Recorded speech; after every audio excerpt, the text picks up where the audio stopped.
Nyanyua mkono wako juu, niseme na Mungu kwa dakika kidogo. Bwana Yesu, asante kwa neema yako, asante kwa uaminifu wako, asante kwa neno ulilolikusudia jioni ya leo. Sema nasi maana tunakusikiliza, katika jina la Yesu Kristo wa Nazareti. Sifa na heshima ni zako kwa yale ambao Bwana unaenda kufanya katikati yetu, na kila mwenye pumzi aseme amen. Ni siku ya 7, mfululizo wa 7 kwako wewe unayetusikiliza kwa njia ya redio, juu ya somo hili ambalo lina kichwa kinachosema namna ya kupata uhuru wa kifedha, financial freedom kibiblia. Tumetoka mbali kidogo, na wale ambao hawakuepo hakikisha umepata kanda, ziko pale nje, zitakusaidia. Sikiliza na kusikiliza na kusikiliza. Kuna mambo mengine hata kwetu sisi ni mapya. Unaweza ukasema mwakasege ni kwa namna gani? Sikiliza, ukikaa kwenye madhabahu sio wewe unasema, ni Mungu anasema.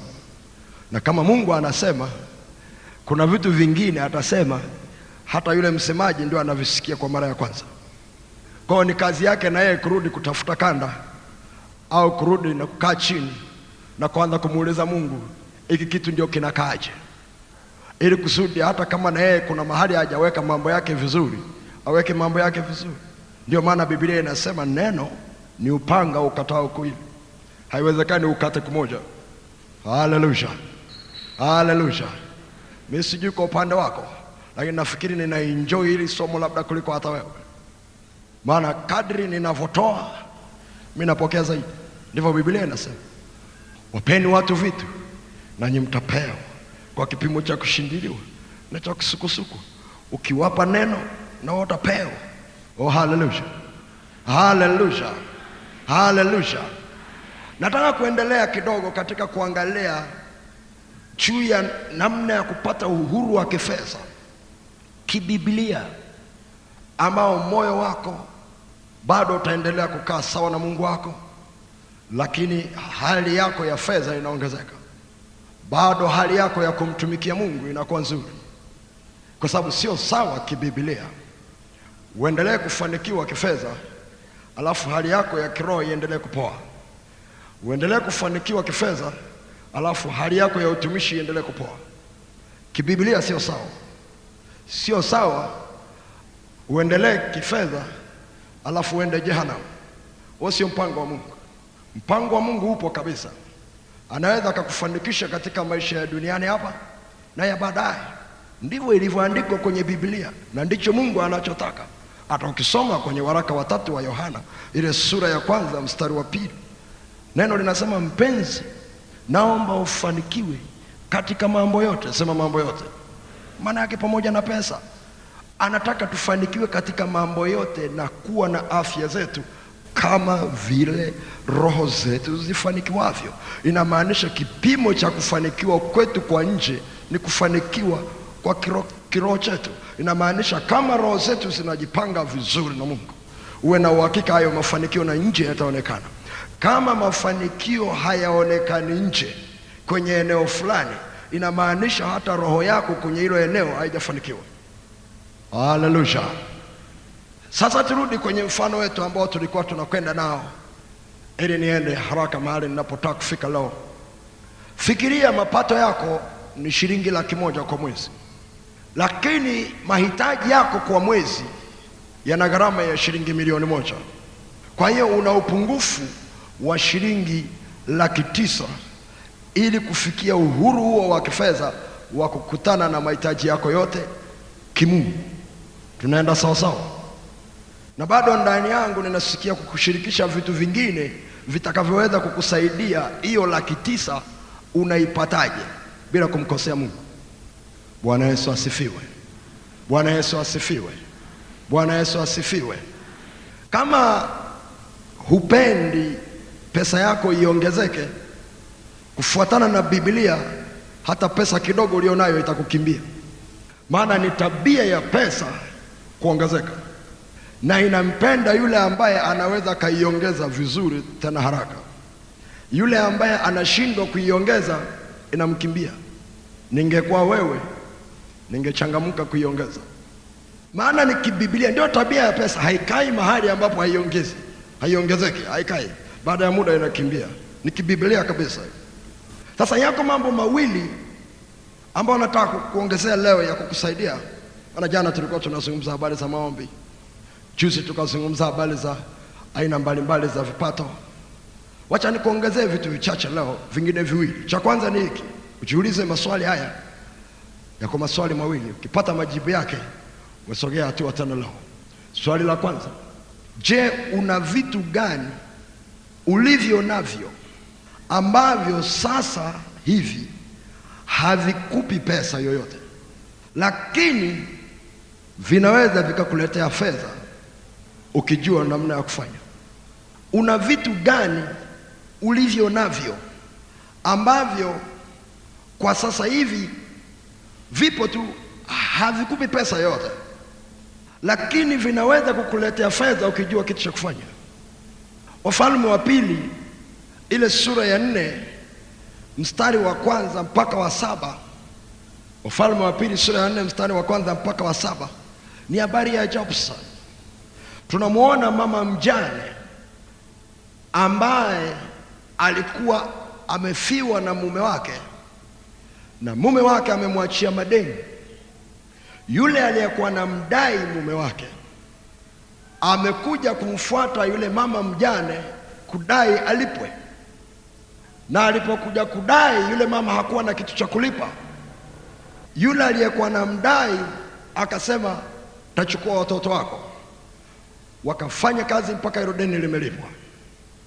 Hicho kikamshitua yule mama, akaondoka akaenda kwa nabii Elisha, akamweleza, tumishi wako mume wangu, maana yake alikuwa anafanya kazi chini ya Elisha, amekufa, ameniachia deni, na aliyekuwa na mdai amekuja, sina cha kumpa, anataka kuchukua watoto wangu kuwafanya watumwa. Elisha aliuliza swali, una kitu gani nyumbani mwako? Mara nyingi watu wanapopata shida ya kifedha, au tukirudi kwenye mfano wetu, una upungufu wa 900, unataka kuongeza kipato chako kutoka 100,000 mpaka 1,000,000. Hiyo 900 unapoanza kuwaza unaipata wapi? Si watu wengi wanatangulia kuangalia ndani yao, nyumbani mwao. Elisha alimuuliza, ni swali ambalo na Mungu anakuuliza na wewe, una kitu gani nyumbani mwako? Yule mama akasema sina kitu. Alafu akasaisha jibu lake, akasema ila chupa ya mafuta. Hebu sema chupa ya mafuta. Alipokuwa anasema sina kitu, alikuwa anataka Elisha afahamu ya kwamba hata hiyo chupa ya mafuta haina thamani kwa namna ambavyo inaweza ikalipa deni, la sivyo nisingekuja kwako. Umeniuliza una kitu gani? Sina kitu isipokuwa chupa ya mafuta.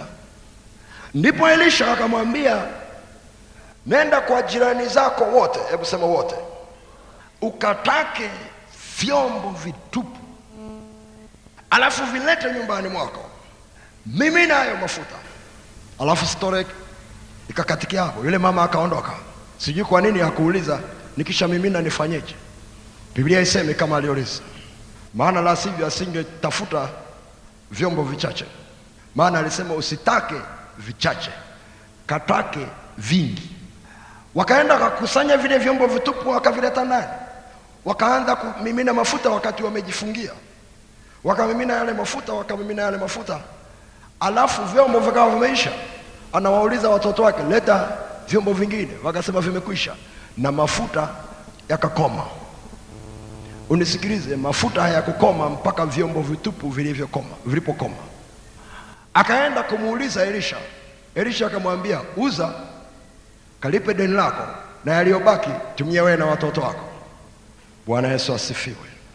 Una vitu gani ndani ya nyumba yako ambavyo kwa sasa hivi havikuletei fedha? Lakini ndio maana ya maombi ya jana. Lakini Mungu anaweza akakupa ufahamu, akakunyenyulia mtu, ukatizama tena ndani ya nyumba yako, ndani ya maisha yako, una vitu gani ambavyo kwa kweli vinaweza vikakupa fedha, lakini uvitumii. Yule mama kilichokuwa kinamsumbua alishangaa kweli, maana alikuwa anapewa mbinu za kiuchumi. Kwenye ile kanuni ya pili kwenye hivyo vitabu, ni kitabu kizima kinazungumza juu ya kanuni tu, kimeandika ni kanuni ya ajabu sana. Alipokuwa anasema tafuta vyombo vitupu, maana yake alikuwa anamwambia kwa Kiingereza, tafuta demand ya kitu kabla ya kuanza kusupply. Usijaribu kufanya kitu ambacho hujajua uhitaji wake. Usijaribu kuuza kitu ambacho hujajua uhitaji wake. Tena usitake vyombo vichache, tafuta vingi. Maana yake tafuta uhitaji mkubwa. Uhitaji ukishakuwa mkubwa, na wewe utakapokuwa unapeleka kujibu ule uhitaji, kadri wale wanavyohitaji ulicho nacho, ndivyo na wewe unavyoendelea kufanikiwa. Bwana Yesu asifiwe. Ningekwambia kwa Kiingereza, ningekwambia no supply, no demand, no supply. No demand, no supply. Hakuna sababu ya kuleta mafuta nchini ya petroli kama hatuyahitaji. Yanakuja kwa sababu yanahitajika. Oh, haleluya. Labda nikuulize swali. Umewahi kujiuliza kwa nini ni watu wachache sana katika nchi hii walijenga ukumbi kama huu, hata kama ni wa kufanana fanana? Ni kwa sababu hakuna mtu aliyewahi kufikiria juu ya vyombo vitupu vya baadaye vitakavyohitaji maholi makubwa. Sasa hivi ndipo tunachangamka kwamba la, tunahitaji maholi makubwa, lakini viwanja vyote vikubwa katikati ya miji vimechukuliwa. Lakini angekuweko mtu akaona mapema, inawezekana walivyokuwa wanajenga hapa watu walikuwa wanajaa labda hapa tu, lakini alikuwa anaona mbali. Ndio anasema nenda kwa jirani zako wote. Oh, haleluya. Sikiliza, inawezekana wewe una bustani yako, lakini haikuletei kitu chochote. Tafuta vyombo vitupu vinavyohitaji mchicha. Utashangaa kweli. Oh, haleluya. Haleluya. Nilikuwa Ujerumani wakati fulani, nikakutana na kijana mmoja, kijana kabisa, sidhani hata kama alikuwa amefikisha miaka 30, lakini ameshakuwa milionea kwa sababu ya kufuta madirisha ya magorofa. Watu wengi sana wanaokaa gorofani hawapendi sana ile vumbi iliyoko kwenye madirisha, lakini hawana namna ya kufuta. Yeye akatafuta mbinu ya kufuta. Alipopata mbinu ya kufuta, maana yake aligusa vyombo vitupu, aligusa uhitaji yale magorofa yaliyokuwa pale Frankfurt. Na kwa sababu hakukuwa na watu wengine waliokuwa wanashughulika na hiyo, hawajachangamka, kila mahali alikuwa anaitwa yeye, kila mahali anaitwa yeye. Baada ya muda mfupi akawa milionea kwa kufuta madirisha. Oh, haleluya. Haleluya. Haleluya. Ukienda kwenye Luka ile sura ya 19 mstari wa 12 mpaka 23, Yesu anatoa mfano wa kabaila aliyesafiri alafu akaacha mafungu ya fedha, akamwachia mmoja 10, mwingine 5, mwingine 1. Nataka tumfuatilie yule ambaye alikuwa amepewa fungu moja. Aliyepewa fungu moja, Biblia inasema alificha lile fungu kwenye leso, hakwenda kulifanyia biashara. Ushauri aliopewa na yule kabaila kwamba okay, umeshindwa kufanya biashara, peleka basi kwa watoa riba, hata kama faida itakuwa kidogo, lakini nitapata kidogo.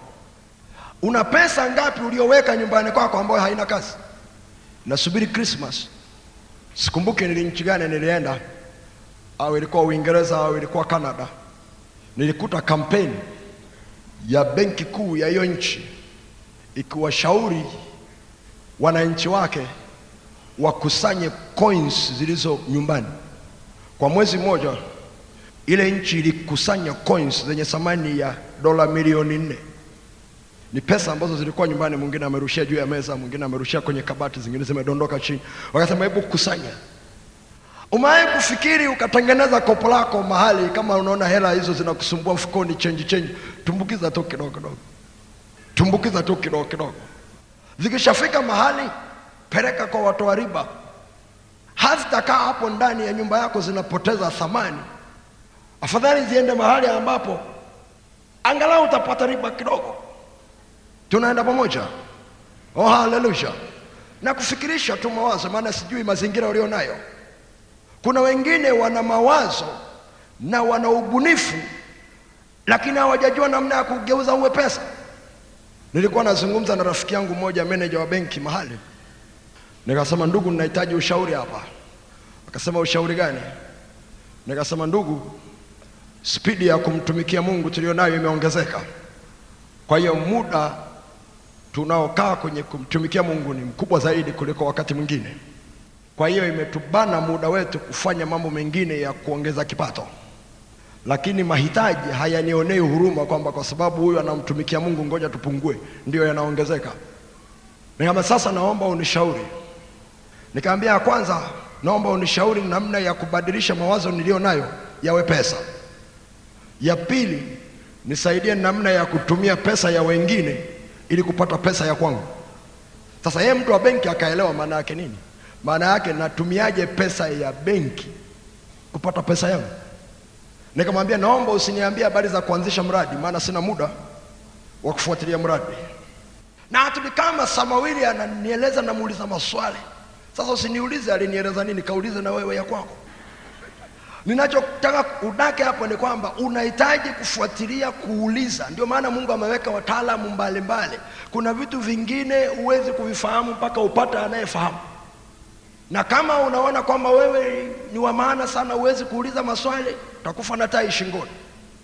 Lakini mwenzako niliuliza na akanipa mashauri mazuri sana, na tumeanza kuyafanyia kazi na tunaanza kuona matunda yake kidogo kidogo. Haleluya. Fungua kitabu cha Wafalme wa kwanza nikuonyeshe. Wafalme wa kwanza sura ya 4. Wafalme wa kwanza sura ya 4 mstari wa 29 mpaka 34.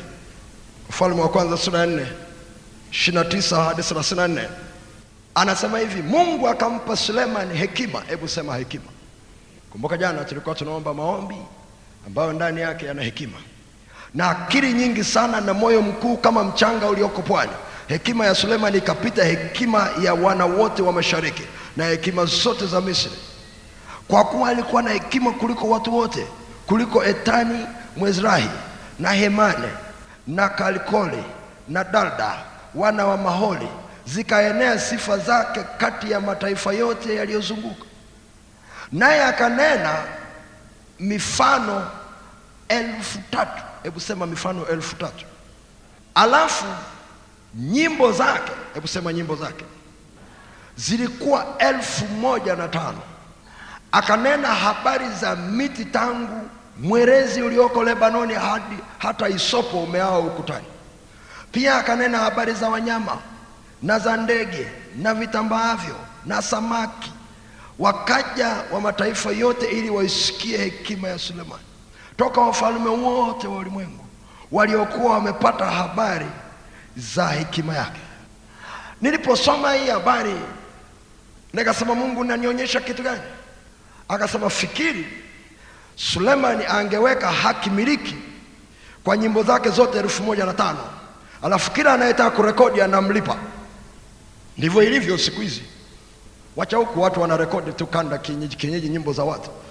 Ulaya mtu akitunga wimbo ana haki miliki. Ukitaka kutumia yale maneno ya ule wimbo kama yalivyo, lazima umtafute uombe kibali, unalipa. Kama akitunga sauti mwingine, ile tune ya ule wimbo, kama unataka kuitengenezea kuiweka kwenye kanda au kwenye CD ili uuze, lazima uombe kibali. Na ukienda kuomba kibali anakuchaji kwa kutumia tune yake. Ile mifano aliyoitoa 3,000 angeweza kaitolea kitabu. Kama ingekuwa inapelekwa shuleni kutumika, kila shule inayotaka kutumia ingemlipa. Kwa Kiingereza wanasema intellectual property. Ungekuwa na haki miliki ya mawazo yako na ubunifu wako. Kuna siku nilikuwa nasoma kwenye gazeti, kuna watu walikuwa na workshop na washa ambayo inafundisha juu ya masuala ya haki miliki. Mimi sijui watu wa Mungu wangapi walienda. Nilisoma ilifanyika hapa Dar es Salaam. Labda ningekuwepo ningeenda ili nijue sheria iliyoko. Huyu ndugu alikuwa mtaalamu wa misitu. Tulikuwa Marekani wakati fulani, tukakuta Msomali mmoja ambaye ameweka hakimiliki juu ya mti fulani ambao kule wazungu wamegundua kwamba wakipigia mswaki ule mti una kitu fulani kinachosaidia meno yasioze. Angezubaa tu kidogo, angetokea mmoja wao akasema tumegundua, lakini akawahi. Kwa hiyo yeye peke yake ndio anasafirisha ile miti kupeleka Marekani, watu wanapigia miswaki ya miti, anapata shekeli yake. Hebu sema shekeli yake. Lakini anapeleka miti ya kupigia mswaki. Angezubaa tu kidogo, angetokea mmoja mjanja, angeweka hakimiliki juu ya ubunifu na hicho kilichoko kwenye ule mti, angeshangaa. Angesema lakini kwa kweli mimi ndio niligundua. Kama uligundua alafu kaenda wapi? Haleluya, haleluya. Angalia ile sura ya 9, sura ya 9 mstari wa 17 mpaka wa 19 kwenye Wafalme wa Kwanza.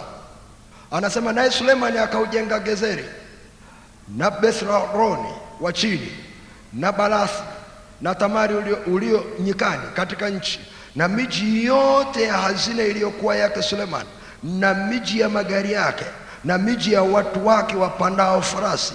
Kila alichopenda kujenga Sulemani huko Yerusalemu na katika Lebanoni na katika nchi yote ya mamlaka yake. Huyu jamaa alikuwa town planner. Hakujenga tu miji. Angalia huo mji aliojenga mmoja, anasema miji yote ya hazina iliyokuwa yake Sulemani. Ni miji imejengwa kwa ajili ya kutunza fedha, miji kwa ajili ya kutunza fedha, alafu miji mingine kwa ajili ya magari yake. Kwa unaweza kaelewa, anatengeneza mji ambao una parking place nyingi. Hayo mawazo aliyapata wapi? Lazima hekima ya Mungu ilikuwa inaweka ndani yake, alikuwa anafanyia kazi. Biblia inasema na miji ya watu wake wapandao farasi. Hakuwachanganya na wale wenye magari. Kwa lazima ule mji ulikuwa na picha tofauti. Mji wa kutunza hazina uko tofauti, wa kutunza magari uko tofauti, wa kutunza watu wake wa farasi uko tofauti. Huo ubunifu wake, lazima kuna watu mpaka leo ambao wana ubunifu wa namna hiyo, lakini wanatumiaje kuongeza kipato chao? Inawezekana mtu ana ubunifu wa namna, anakaa chini anasema mimi sina kitu nyumbani. Elisha anakuuliza, Mungu anakuuliza, Roho Mtakatifu anakuuliza, una kitu gani nyumbani kwako? Unasema sina kitu chochote. Okay, una kitu gani kwenye akili yako? Ninao mpango fulani wa mji, ninayo ramani ya nyumba ambayo haijawahi kujengwa hapa nchini, ninayo ramani ya barabara. Oh, haleluya, haleluya. Angalia ule mstari wa 26 pale chini. Tena mfalme Suleiman akaunda merikebu. Hebu sema akaunda. Haisemi akapanda merikebu, aliunda. Kuunda maana yake yeye ndiye alikuwa injinia wa kuwaeleza na vipimo vya ile merikebu ikaje. Ndio maana mfalme Suleiman alikuwa tajiri sana, kwa sababu ile hekima iliyokuwa juu yake ilikuwa inampa kuwa mbunifu kwa namna ya ajabu sana. Alitumia zile merikebu kwa ajili ya kufanyia biashara. Oh, haleluya, haleluya, haleluya. Unahitaji kukaa chini peke yako na kuanza kujiuliza, una vitu gani ambavyo sasa hivi wewe unaona havifanyi kazi, lakini ukivitumia vizuri vinaweza vikakupa pesa. Tizama nyumba ulizo nazo, tizama viwanja ulivyo navyo, tizama magari ulionayo, tizama baisikeli ulizo nazo. Unaweza kusema na mwaka segeli baisikeli. Oh, hujawahi kuona. Sehemu nyingi sana tunapita katika nchi, baisikeli ni taksi. Labda hujajua kwa nini saa nyingine watu hawataki kupanda baisikeli. Ni kwa sababu mvua ikinyesha mtanyesha wote. Kwa nini usijenge bodi kidogo? Lazima uwe mbunifu. Oh, haleluya, haleluya. Alafu unakaa Magomeni pale unasema shilingi 50 tu, shilingi 50 tu, na kupeleka mpaka faya, na kuambia utapata. Kuna mtu ataingia kule. Oh, haleluya. Kuna watalii watatizama, hajawahi kuona kwao kitu cha namna hii. Shingapi? Sio kwa sababu taksi haziko, anataka kuenjoy tu, kupanda kwenye baisikeli yenye bodi. Unamwambia shilingi 50. Anaingia kule ndani, akishakupa shilingi 50, anakupa tipu ya $1. Hiyo ni shilingi 1000.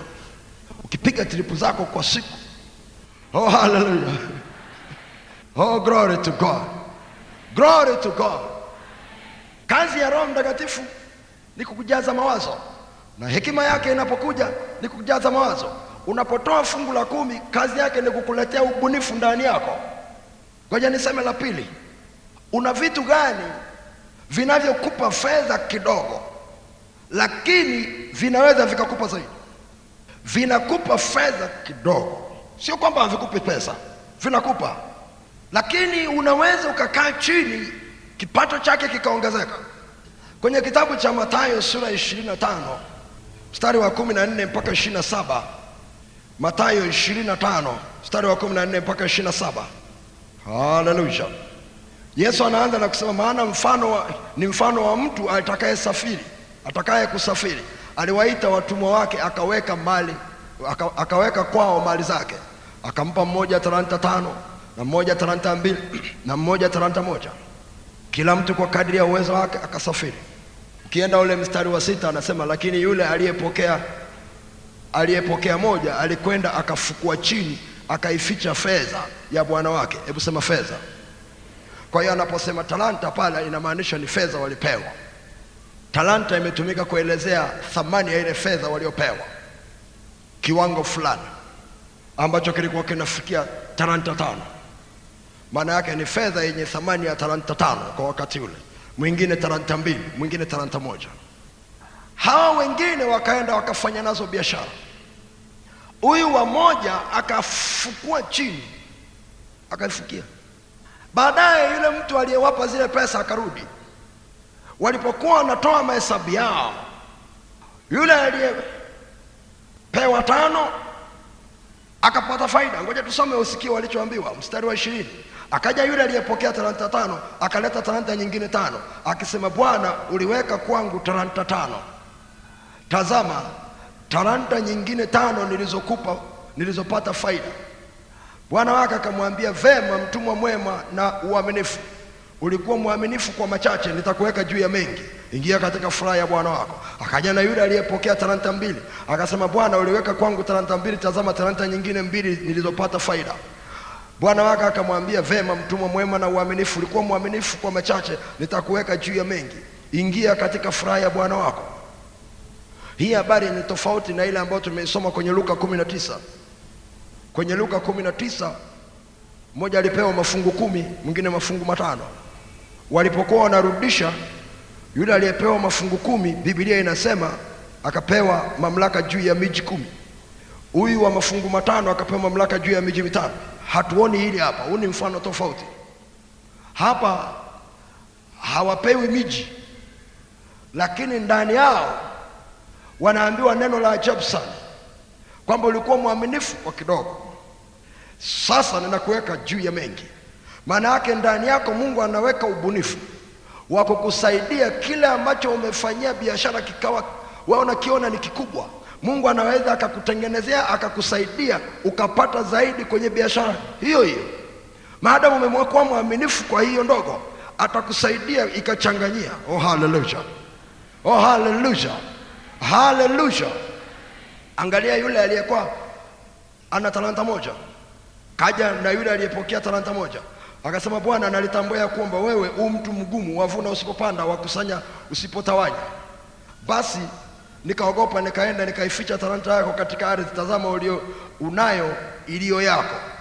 Bwana wake akajibu akamwambia, wewe mtumwa mbaya na ulegevu, ulijua ya kuwa navuna nisipopanda na kusanya nisipotawanya. Basi nikupasa kuiweka fedha yangu kwa watoao riba, nami nikija ningalipata iliyo yangu na faida yake. Unisikilize, yule mtu aliyewekeza kwa wale watu, kilichomfanya awe na hasira na yule aliyekuwa na talanta 1 ni kwa sababu alimnyima kabisa kitu cha kupata kwenye talanta 1. Kwa lugha nyingine anasema, okay, kama huwezi kuzalisha sana kwa kufanya biashara, peleka basi hata kwa waweka riba, italeta fedha kidogo, lakini sio nitakosa kabisa, nitapata angalau kiasi. Kitu gani nataka kukwambia hapa? Sikiliza, ile talanta 1 ingeweza ikafanyiwa biashara ikaleta talanta nyingine moja au mbili au tatu, lakini kwa sababu haikufanyiwa biashara au imefanyiwa biashara kidogo, kama imefanyiwa biashara kidogo ikapelekwa kwenye riba, ni tofauti sana na yule ambaye anaifanyia biashara nyingine. Oh, haleluya, haleluya, haleluya, haleluya. Ngoja nikupigie mahesabu kidogo. Fikiri mahitaji yako kwa mwezi ni shilingi milioni moja, tunakwenda pamoja, na una akiba benki ya shilingi milioni 12.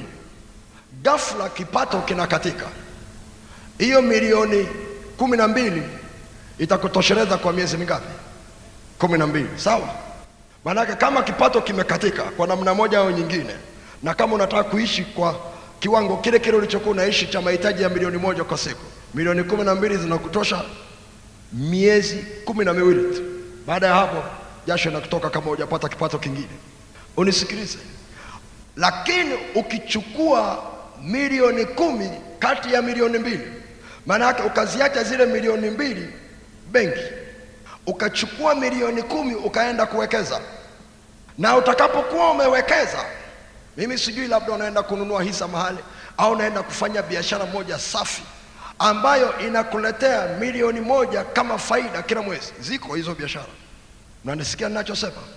Inategemea hiyo biashara itaendelea mpaka lini.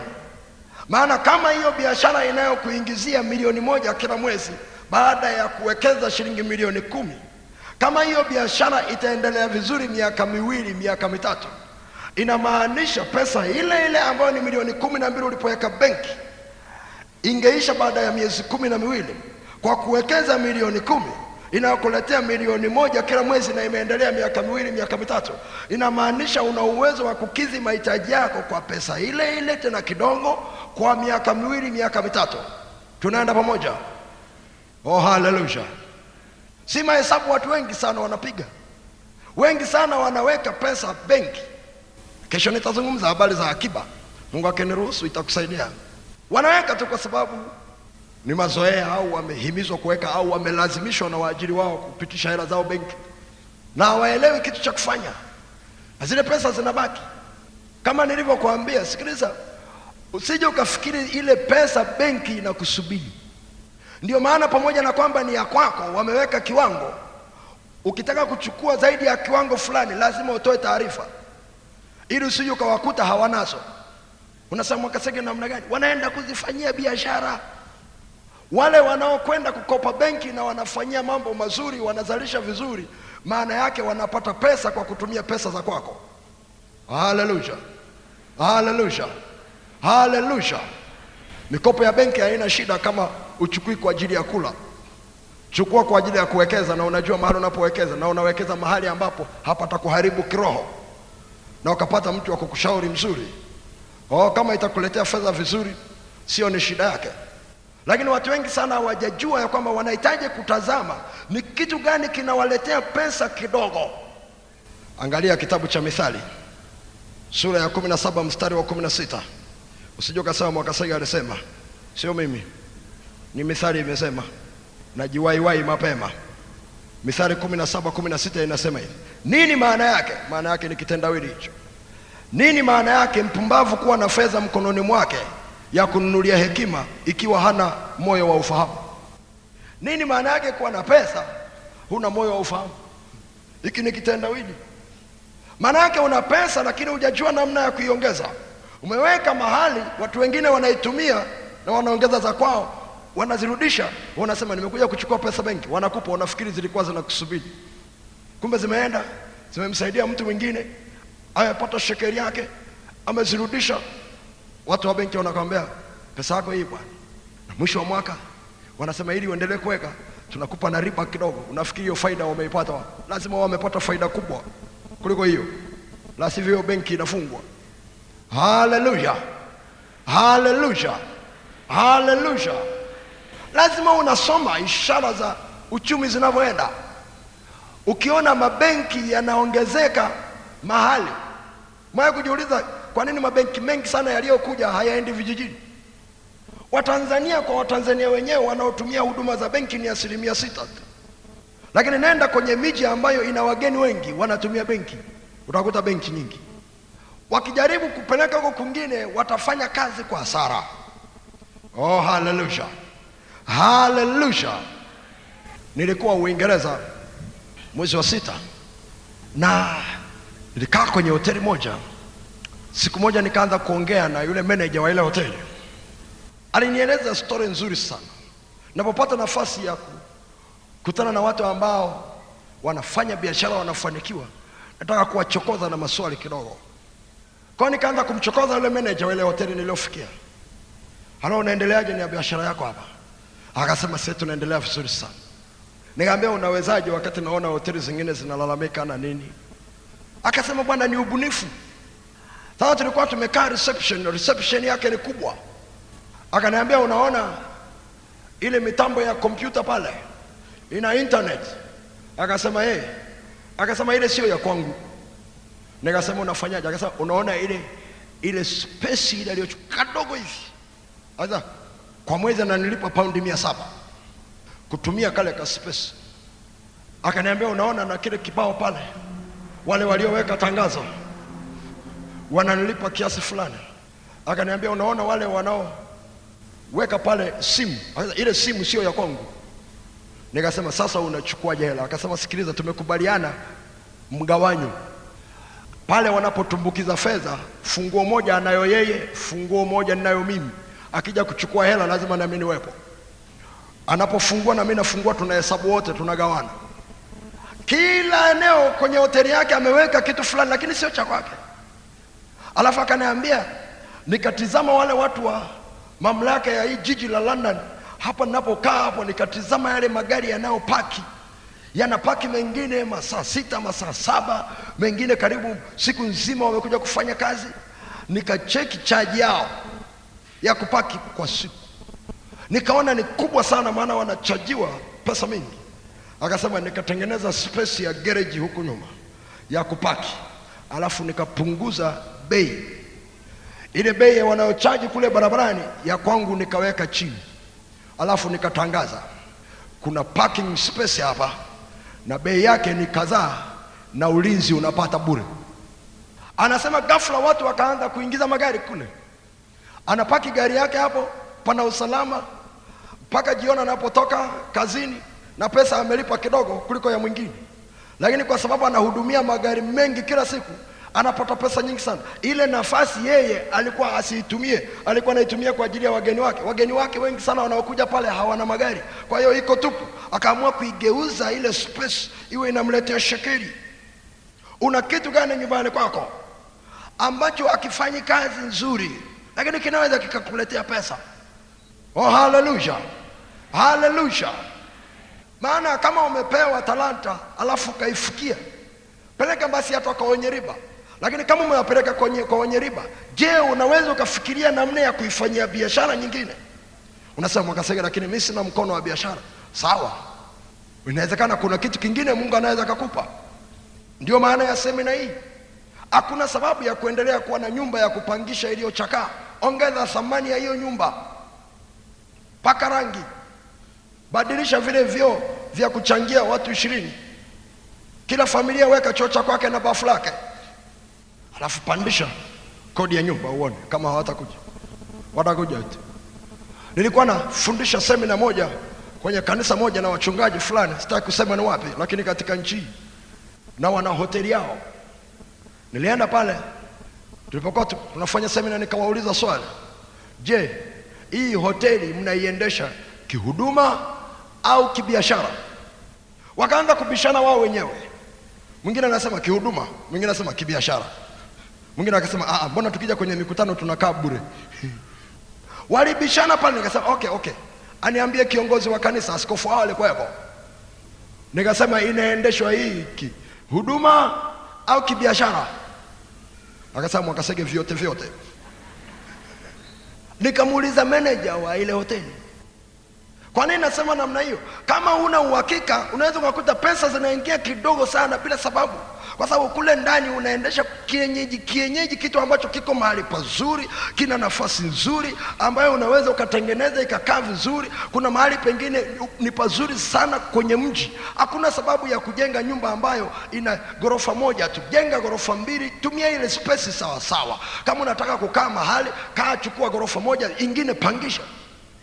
Kwa nini ujenge tu alafu unatumia space kidogo, baadaye unakuja kukumbuka watu wanatafuta nafasi hapa ya biashara? Ungefikiri mapema, ungejenga ghorofa hapo. Oh, haleluya, haleluya. Nilipita kwenye vyumba vyao vya kulala, nikaona chumba kingine kikubwa kweli, kina vitanda vitatu, kingine alafu choo kiko kule, bafu liko kule. Nikasema kwa nini hiki chumba kikubwa namna hiyo msikifanye self contained? Ondoa hivi vitanda vitatu, weka kitanda kimoja kikubwa, ongeza bei ya chumba, alafu uone kama watu hawatakaa. Nikamwambia unajua kwa nini watu hawaji kulala hapa? Kwa sababu walikuwa na utaratibu wa ajabu sana, wanakuuzia kitanda, hawakuuzi chumba. Kwa hiyo ukilala usiku unaweza ukaletewa mgeni, wanakuambia umenunua kitanda, hujanunua chumba. Kwa hiyo watu wakaacha kwenda, lakini ni hoteli iko mahali pazuri, lakini inaendeshwa kwa hasara. Kila wakati lazima kanisa litoe ruzuku. Kwa nini litoe ruzuku? Hoteli ambayo iko katikati ya mji inawaletea pesa, lakini ni kidogo sana. Ni kitu tu wanahitaji kukaa chini na kufikiri kitu gani wanaweza wakaongeza thamani yake. Oh, haleluya. Yule aliyeweka talanta chini angeweza akapeleka kwa waweka riba, lakini pia angeweza kuongeza thamani ya ile talanta moja akaifanyia biashara, angepata pesa zaidi. Oh, glory to God, glory to God, glory to God. Sikiliza, kuna nyumba zingine ziko mahali ambapo unaona watu hawaji. Wafanyabiashara wa nyumba za kupangisha wanasema kama nyumba haijachukuliwa vyumba 60% ina operate mahali pabaya. Okay, kama iko katikati ya mji na watu hawataki kuja kupanga kulala, cheki kama uone kuna watu wanahitaji maofisi, inawezekana maofisi yanaweza kukuletea pesa zaidi kuliko watu wanaokuja kulala. Badilisha na utashangaa kweli kitu Mungu atakufanyia. Oh, haleluya, haleluya. Inawezekana una shamba, inawezekana una viwanja. Umewahi kufikiri hicho kiwanja chako kinaweza kikakusaidia nini? Au shamba lilo nalo? Fikiri, ukifikiri utashangaa kweli kile ambacho Mungu atakusaidia. Ndio maana ya hekima ya kimungu. Inawezekana unafuga ng'ombe. Jiulize swali hili, inawezekana umefuga kwa ajili ya maziwa. Ni rahisi ipi kununua maziwa ukanywa au ukamtunza ng'ombe ukakamua maziwa? Kwa wengi wanakula gharama kubwa sana kwa ajili ya kumtunza ng'ombe, anakamua lita 2 lita 3 kwa siku ambazo anakunywa mwenyewe. Kwa nini usimuuze huyo ng'ombe alafu endelea kununua maziwa dukani? Lakini kama umemweka kwa ajili ya mapambo, hakuna shida. Lakini kama tunazungumza habari za mapato na matumizi, unaweza ukapunguza matumizi yako ambayo sio ya lazima, kwa sababu ng'ombe sio maua. Kuna vitu unahitaji kufikiri. Kama ng'ombe wa maziwa, kila mtu anaweka maziwa tu na shida iko. Angalia soko la nyama linavyoenda. Angalia ni miezi gani ambayo nyama inakuwa adimu. Fuga ng'ombe kwa ajili ya nyama ambao watakuwa tayari kuuzwa kipindi hicho ambacho kila mtu hana ng'ombe wa nyama. Lile zizi lako litaanza kufanya kazi sawa sawa. Oh, haleluya, haleluya, haleluya, haleluya. Oh, glory to God, glory to God. Angalia utaalamu ulio nao, angalia ubunifu ulio nao, unautumia ipasavyo kiasi gani? Maana inawezekana mahali ulipoajiriwa wanakutumia kwa kiwango fulani, lakini thamani ya kile Mungu alichoweka ndani yako ni kikubwa. Umewahi kufikiri ungekuwa na kitu cha kwako kwa mfano ukafanya, ungeshangaa kweli. Unasema Mwakasege namna gani? Sikiliza, kampuni hiyo ulioko inafanikiwa kwa sababu wewe uko. Umewahi kufikiri ingekuwa ya kwako? Fikiria peke yako, ingekuwa kwako ingekuwaje?